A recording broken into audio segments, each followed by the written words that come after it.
I'm Meghan Campbell, 32, and I just sunk every penny of my savings into my dream home in Savannah, Georgia, a charming old house with creaky floors and a tree-shaded garden. Barely a week after moving in, my phone buzzed, shattering the quiet afternoon. My sister's voice hit me like a freight train. "Meghan, we're on our way to your place. 12 of us. Get beds ready, towels, food, the works. We're staying 2 weeks. Be there in 40 minutes, so move fast." Her tone dripped with entitlement, as if my house was her personal vacation spot. I gripped my phone, heart pounding, and said, "Wait, I'm not set up for guests. The house isn't ready." She laughed, sharp and dismissive. "You've got the space, Meghan. Don't be selfish. We're practically there." The line went dead. My fingers shook as I set the phone down, staring at the unpacked boxes cluttering my kitchen. This was my sanctuary, earned through years of grinding in tech startups. Now my sister thought she could storm in with her friends and claim it. I wasn't going to let that happen, not without a fight. If you love a good family drama with a twist, hit that subscribe button and drop a comment with your time zone. Let's see where you're watching from. Kara Mitchell's voice still stung my ears, her commanding tone lingering like a bad echo. I stood in my kitchen, surrounded by unpacked boxes, trying to wrap my head around her plan to invade my home with 12 people. I called her back, hoping to reason. "Kara, this isn't happening," I said, clutching my phone. "I just moved in. There's no room for a crowd." Her laugh cut through, sharp and cold. "Meghan, stop overreacting.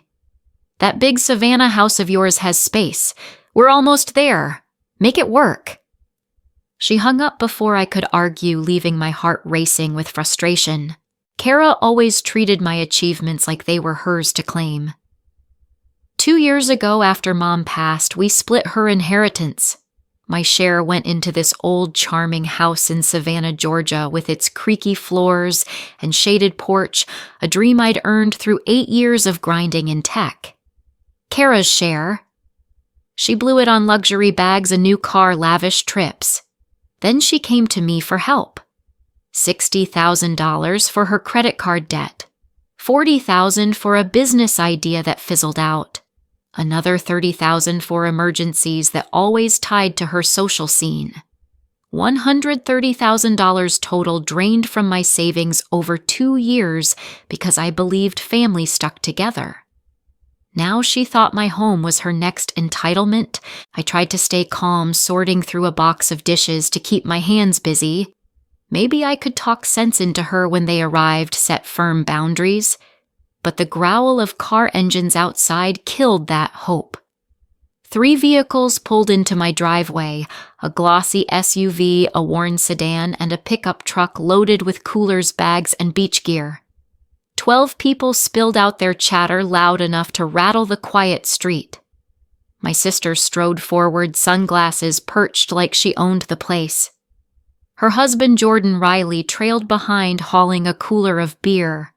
A woman later introduced as Tessa Grant was already filming with her phone, narrating like a travel vlogger. "Guys, this house is a dream. Perfect for our group escape." I opened the door, pulse pounding, determined to stand my ground. "Kara, we need to talk," I said, keeping my voice steady. She brushed past me into the foyer, her boots scuffing my polished floors. "Meghan, relax. This is going to be a blast. Where's the master bedroom? Tessa needs it for her video shoots." Tessa, phone still up, swept into my living room, tossing my cushions aside. "This light is perfect," she said, staging her shot without a glance at me. Jordan dropped his cooler on my rug, leaving a dirt streak. "Chill, Meghan, we brought our own drinks," he said with a smirk, like that fixed everything. The rest of the group poured in, strangers, mostly faces I didn't know. A guy named Chris kicked off his muddy shoes, leaving them in my entryway. A woman, Lauren, headed straight for my fridge, grabbing a soda without asking. "Got any chips?" she called, digging through my pantry. "Kara, stop," I said, blocking her path to the staircase. "You didn't ask to come here. I'm not set up for 12 people." She rolled her eyes, tossing her hair. Meghan, don't be selfish. Mom always said family shares right. This house is basically ours too.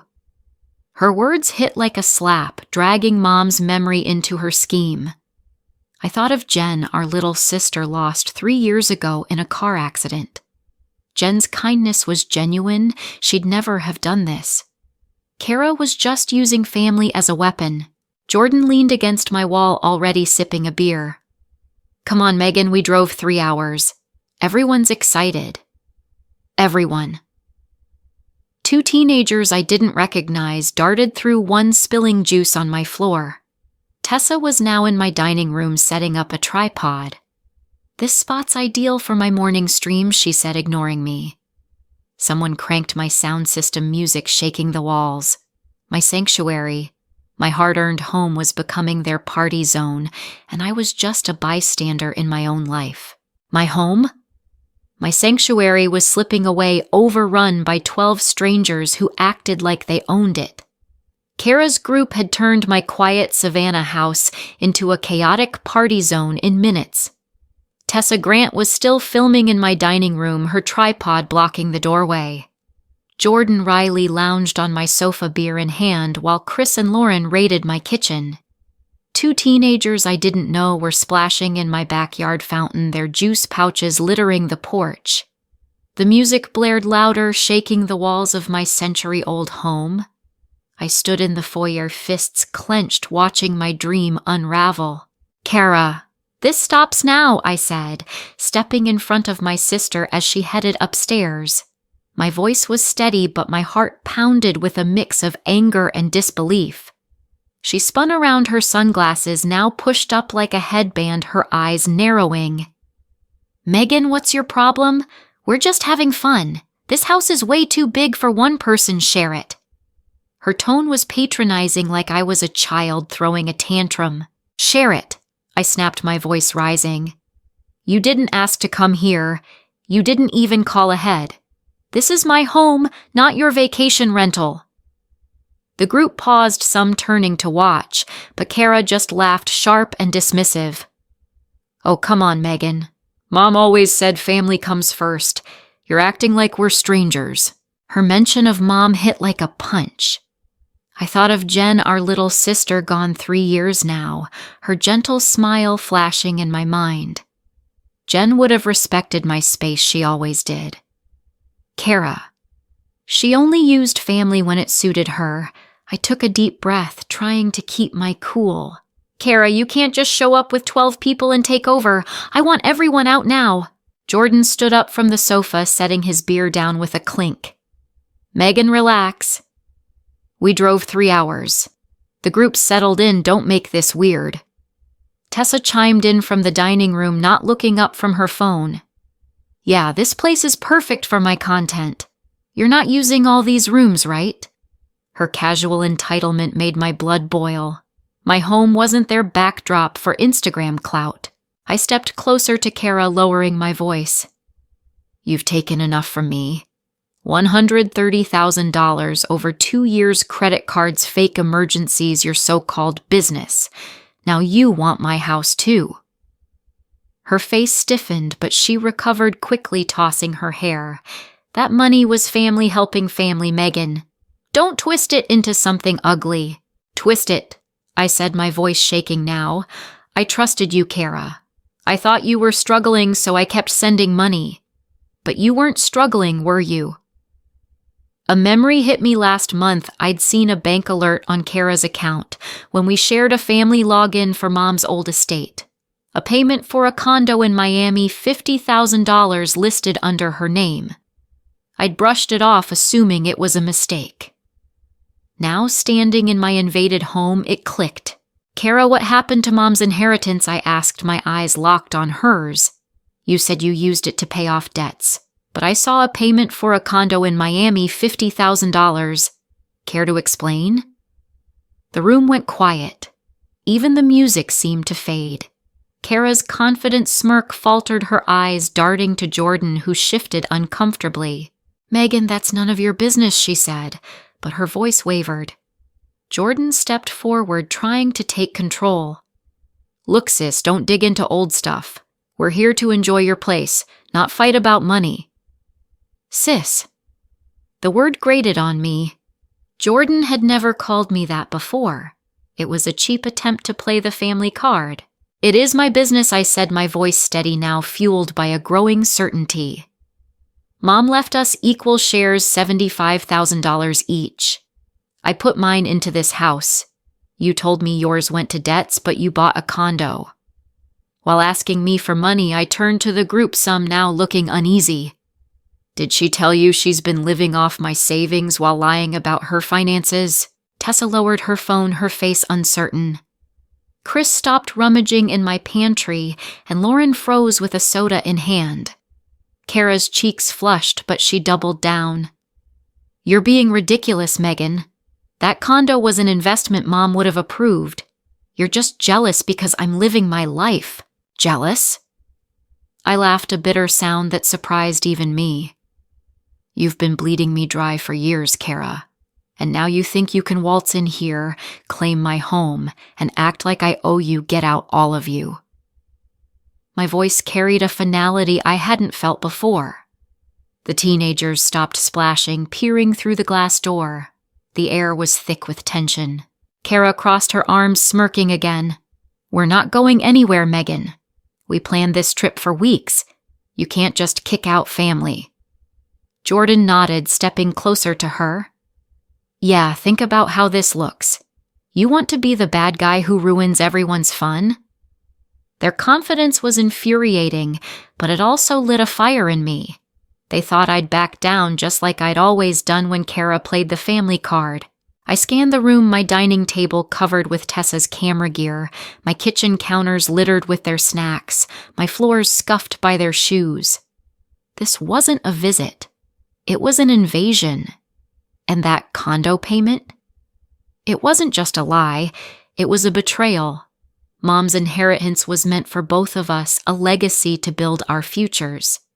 Kara had squandered hers and manipulated me to fund her lifestyle, all while planning to turn my home into her playground.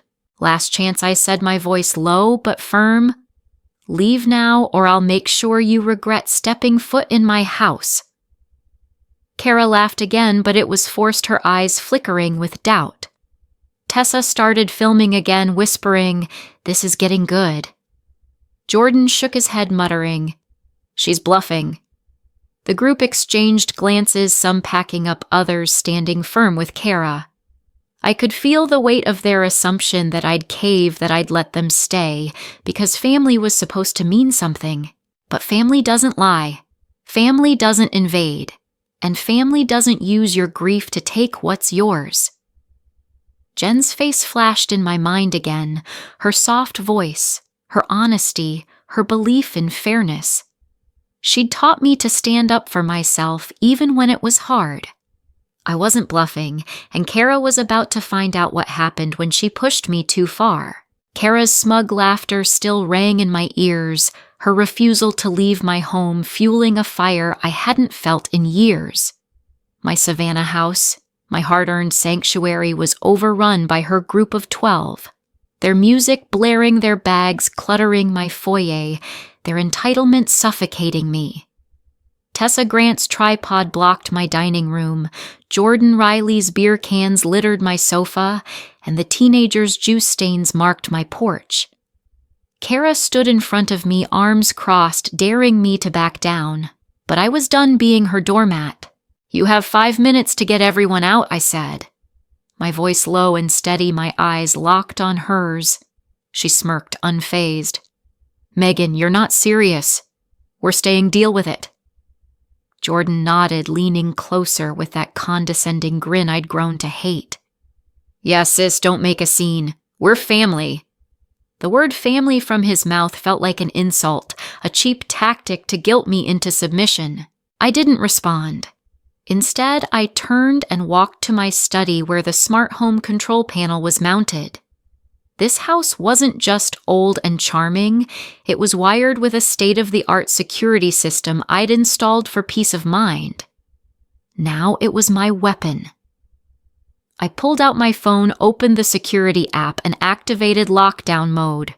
With a soft hum, every door and window in the house sealed shut, steel shutters sliding over glass locks clicking into place. The music stopped abruptly as the system cut power to non-essential outlets. Outside, I heard confused shouts from the group lounging by the fountain. "Meghan, what the hell?" Kara yelled, banging on the now-locked glass door to the porch. I ignored her speaking through the outdoor intercom. "Kara, your group is locked out. Your bags are still inside. Consider them collateral until you leave." The foyer was piled with their luggage duffels, suitcases, coolers, all trapped behind my locked doors. Tessa's voice came next, shrill and panicked. "You can't keep our stuff." "That's stealing." "Stealing," I shot back, stepping to the window to face them. "Like you stole $130,000 from me over 2 years. Or like you lied about Mom's inheritance." Kara's face paled, her confident mask slipping. The group gathered outside, some trying the locked doors, others shouting at me through the glass. Jordan pounded on a window, his voice muffled. "Open the doors, Meghan. This is crazy." I didn't budge. Instead, I walked to my safe hidden behind a bookshelf in the study. Inside were the documents I'd kept from Mom's estate, bank statements, inheritance records, everything I'd organized after her death. I'd always been meticulous, a habit from my tech career. Now it was paying off. I pulled out a folder and found the smoking gun, a bank statement showing a $50,000 transfer from Kara's account to a Miami real estate firm dated a month after she'd claimed her inheritance was gone. She'd bought a condo while begging me for emergency funds. "Kara," I said through the intercom, holding up the statement for her to see through the window. "You told me Mom's $75,000 inheritance went to debts, but you bought a condo in Miami. Care to explain that to your friends?" The group turned to her, murmurs rippling through them. Tessa lowered her phone, her filming forgotten. Chris crossed his arms, muttering, "What's she talking about?" Kara Lauren looked uneasy, clutching her soda can. Kara stammered, her voice cracking. "Meghan, that's not stop twisting things. That was an investment." But her eyes betrayed her, darting to Jordan for backup. He stepped forward, banging on the glass again. "This is family business, Meghan. Unlock the doors and we'll talk." Talk. They'd had their chance to talk when I asked them to leave. Now they were learning what happened when you pushed me too far. I opened my laptop, pulling up my banking app. Years of helping Kara had left a paper trail, every transfer, every emergency payment, all documented. $60,000 for her credit cards, $40,000 for her failed business, $30,000 for vague crises that always seemed to involve her lavish lifestyle. I started compiling screenshots, each one a piece of evidence showing how she'd manipulated me. "You're not getting your bags until you leave," I said through the intercom, "and I'm keeping these records. If you don't go, my lawyer gets them next." The group outside grew restless. One of the teenagers whined, "I just want my stuff." Another person, a guy named Sam, started packing up their cooler, muttering about not signing up for this. Tessa turned to Kara, her voice sharp. "You said this was all cool, Kara. What's with the condo thing?" Kara's face flushed, but she snapped back. "She's lying. Meghan's just jealous because I'm living better than her." "Jealous?" I said, my voice steady through the speaker. "I worked 8 years for this house. You worked Mom's memory to scam me out of $130,000. Who's the liar?" The group's murmurs grew louder, some stepping away from Kara, their loyalty wavering. Jordan tried to rally them, shouting, "She's bluffing. She won't keep our stuff," but his voice lacked conviction, and a few people started heading toward the cars, clearly done with the drama. I sat at my desk, the folder of financial records spread out before me. Jen's face flashed in my mind, her soft smile, her belief in fairness. "Always stand up for what's right, Meghan," she'd said once when we were kids splitting Halloween candy. Kara had taken advantage of Jen's kindness too, always grabbing the best pieces. Now she was doing the same to me, but I wasn't Jen. I wasn't going to let her walk all over me. The banging on the doors grew weaker, the group's energy fading. Kara's voice came through again, desperate now. "Meghan, open the damn doors. You can't do this to us." I didn't flinch at her tone or her language. "You did this to yourself, Kara," I said, my finger hovering over the security app. "Leave, or I call my lawyer and make this public." The threat hung in the air, heavy and real. I wasn't just protecting my house. I was reclaiming my life from her manipulation. The shouts from Kara's group faded as they retreated to their cars, leaving their bags trapped inside my locked Savannah house. My security system held firm steel shutters sealing every window, doors bolted tight. I sat in my study, the folder of financial records spread across my desk, bank statements, transfer receipts, the damning condo purchase that proved Kara's lies about Mom's inheritance. Her betrayal stung deeper than her invasion, but I wasn't done yet. She'd pushed me too far, and I was ready to fight back. By morning, my phone buzzed with notifications, dozens of alerts from Facebook and Instagram. Kara had struck first. Her post was a tearful masterpiece. "My little sister Meghan kicked us out of her house yesterday, treating family like strangers. Mom would be heartbroken to see how selfish she's become. We just wanted to share her new mansion, but she shut us out. Prayers for our family, please." The post had spread like wildfire, shared 50 times overnight with comments piling up. "That's awful. How could she do that to her sister? Money changes people." Tessa Grant had posted a video, her eyes red, voice trembling. "Meghan locked us out without warning. I lost my camera gear, my livelihood. She's not the person I thought she was." My hands shook as I scrolled through the comments. Friends of Mom, old neighbors, even Jen's college friend Emma were chiming in, shocked and disappointed. Kara had painted me as the villain, a cold, greedy sister who'd abandoned family for her fancy house. The narrative was compelling, emotional, and completely false. But Kara had always been good at playing the victim, twisting truth to fit her story. I remembered Jen's voice, soft but firm. "Don't let people walk over you, Meghan." I wasn't going to let Kara's lies win. I opened my laptop, the screenshots of my financial records ready to go. $130,000 sent to Kara over 2 years, $60,000 for credit cards, $40,000 for her business, $30,000 for fake emergencies. The bank statement showing her $50,000 condo purchase in Miami, while she claimed Mom's $75,000 inheritance was gone. I started filming a video, my voice steady, despite the anger burning in my chest. "This is the truth about my sister, Kara Mitchell," I said, holding up the bank statements. "For 2 years, I sent her $130,000 thinking she was struggling. She lied about Mom's inheritance, buying a condo while begging me for money. Yesterday, she brought 12 people to my home without asking, trashed it, and refused to leave. I locked them out to protect my space.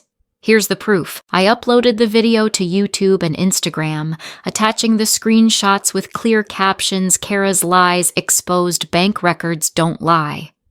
I tagged Mom's friends, Jen's old classmates, anyone who'd seen Kara's post. Within minutes, views started climbing. Comments poured in, "Meghan, this is shocking." Kara explained the condo. Emma, Jen's friend, messaged me privately. "I had no idea, Meghan. I'm so sorry for judging you." Kara never mentioned the money. Even some of Kara's friends commented, demanding answers. "Is this true? You said you were broke." Kara's post started losing traction. Her tearful narrative couldn't stand against hard evidence. By noon, my video had 200 shares, and people were reposting my screenshots. A local Savannah news page picked it up, framing it as a family dispute gone viral. Jordan Riley tried to defend Kara, commenting under my video, "This is a private matter." Meghan's blowing it out of proportion. But his words fell flat. Nobody bought it when the bank records were right there. My phone rang. Kara's name flashed on the screen. Her voice panicked when I answered. "Meghan, take that video down. You're humiliating me." I leaned back in my chair, the folder of evidence still open. "Humiliating you, Kara. You humiliated yourself when you lied about Mom's money and tried to take over my house." She stammered, her usual confidence gone. "I'll pay you back, okay? Just delete it." But her promises were empty. I'd heard them too many times. "No, Kara," I said, my voice firm. "You don't get to control this anymore. You made it public, so I'm setting the record straight." I hung up, my heart racing but steady. For years, I'd let Kara manipulate me using Mom's memory, Jen's absence, to guilt me into giving more. No more. I added another post, this time with a photo of the condo payment receipt. This is where Mom's inheritance went, not to debts, but to a Miami condo. While I sent Kara $130,000 to help, she was living large. I'm done being her ATM. The response was overwhelming. Mom's old friend Susan commented, "Meghan, you were so generous." I'm appalled at Kara's actions. Jen's classmate Mark shared my post. "This changes everything." Kara's story doesn't add up. By evening, Kara's social media went quiet. No more tearful posts, no more videos from Tessa. The group's unity was cracking. Some unfollowed Kara, others messaged me privately admitting they'd felt uneasy about the trip, but went along anyway. Kara called again, her voice breaking. "Meghan, you're ruining my life. Can't we work this out?" I stared at Jen's photo on my desk, her gentle smile grounding me. "Work it out, Kara.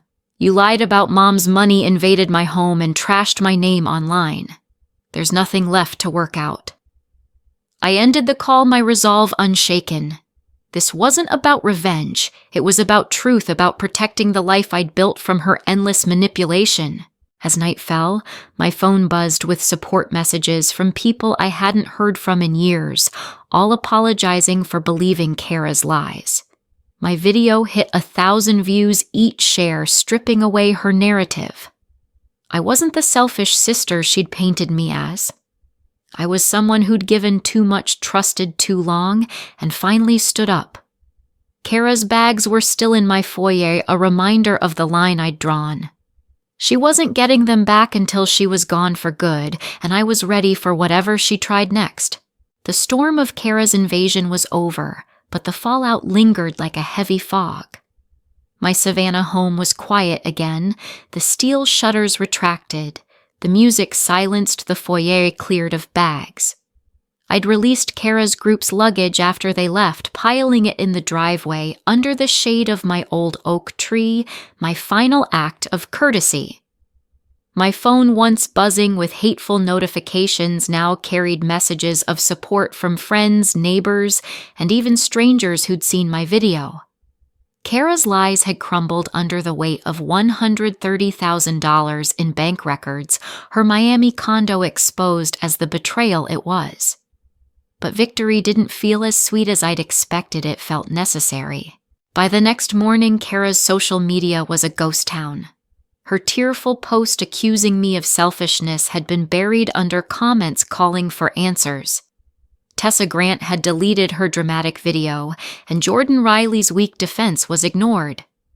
My video, with its screenshots of transfers, $60,000 for credit cards, $40,000 for a fake business, $30,000 for emergencies, had hit 2,000 views. People shared it not out of drama, but because the truth was undeniable. Susan, Mom's old friend, messaged me, "Meghan, I'm so proud of you for standing up. Kara fooled us all." Mark, Jen's classmate, wrote, "You didn't deserve this. Jen would have backed you up." Kara tried calling again, her voice desperate when I picked up. "Meghan, please, let's talk. I'll make this right. I'll pay you back." Her promises sounded hollow, the same ones I'd fallen for too many times. I thought of Jen, my little sister, gone 3 years now, her gentle smile in the photo on my desk. Sweetheart, she'd called me once when I shared my college savings to help her buy textbooks. Jen taught me generosity, but she also taught me to know when it was being abused. No, Kara, I said, my voice calm but unyielding.